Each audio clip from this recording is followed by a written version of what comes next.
Welcome back. We're in the E block now, and that means it's time for some entertainment news. Get it? We'll begin with British actor Jeremy Irons. He made some peculiar comments about same-sex marriage to the Huffington Post this week. He questioned whether it would open the door for fathers and sons to marry. Here it is. Could a father not marry his son? Well, there are laws against incest. It's not incest between men. Incest is there to protect us from having inbreeding. Now, Irons did say he didn't have feelings either way about same-sex marriage, but I have a feeling radio personality Kendra G and comedian Dean Obadala have something to say. Kendra, let me start with you. What's your take on this statement? You know, I first read about this before I actually saw the interview. I was like, oh, he was inebriated during the interview. But he was quite serious, and you could tell he's actually put thought into this. This is insane. No, of course a father cannot marry their son in order to take the benefits. You know, it was all because he's talking about tax benefits that the civil union gets and also marriage gets when they are together. But he's crazy. Do not agree at all, at all. Dean, crazy, yes? I think that Jeremy Irons probably does not understand the concept of marriage equality if he thinks that's what people are fighting for so parents can marry their children.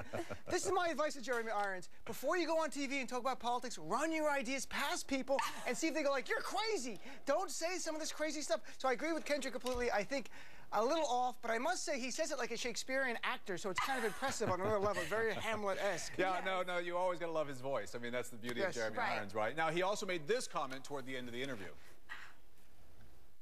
Living with another animal, whether it be a husband or a dog, is great. You know, it's lovely to have someone to love. I don't think sex matters at all. What it's called, I don't think matters at all. All right, Dean, that's the sound of my chin hitting the floor. What can you say about that, Dean? You know what? I think some of the women I've lived with probably view me as an animal on some level, so perhaps there's some connection to that. But I've heard. Come on, Jeremy. Again, point what I said earlier. Run these ideas past people before your career is over for being a crazy person. He's in danger of being the British Nick Nolte. So you gotta watch what you're doing here. But we should all be inspired because if he can win an Oscar, that means we can do anything. I'm gonna own CNN one day. I mean, listening to this guy. Nice, the skies are the limit. I didn't know it was for sale. Let's move on. I hope she does run. Hire me, Kendra. All right, yes, we'll all be bowing down. Let's move on, though. It's official. Jimmy Fallon is taking over for Jay Leno, worst kept secret in show business. Dean, are you surprised? I'm shocked. It's a horrible mistake. They should have picked me. I'm available clearly. I'm clearly available. I'm up at 6:30 in the morning on a Saturday. How available could I be? No, you know what? I'm not shocked at all. I worked at Saturday Night Live for many years. I worked with Jimmy, one of the most talented, nicest people I've met. I think he'll play not only to the cities, but the heartland of America. And you know what? Jay Leno's ratings for younger demographic have gone way down. Jimmy Kimmel right on his heels, and NBC had to do something. Dean, I don't mean to diss you, but Kendra, I'm with you on this one. Whatever you're going to say, I'm with you. I'm agreeing. I think, Dean, I think you would do an excellent job, but I'm not mad that Jimmy got the actual job. And it's time for a young, fresh face, and I'm excited for it. Plus, Jay Leno has enough money to be happy. He can enjoy his life now. Let's talk about Michelle Obama. I want you to listen to what she said during a local TV interview.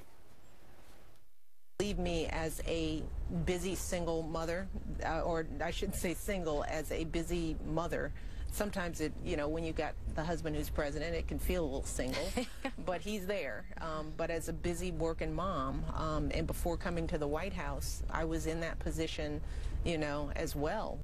Oh my. Single mother, slip of the tongue, Kendra? No, this is very appropriate. She should feel that way. I don't want the President of the United States, Barack Obama, to be home every Thursday night for Hamburger Helper. He should be running the country as he's doing. So I think it makes all the sense. Be a part-time dad, run the nation, and then in 3 years, when you can retire, you can be a full-time dad and a full-time husband again. Brilliant. Kendra D, Dean Obadala, thank you both very, very much. Thanks. Thank you.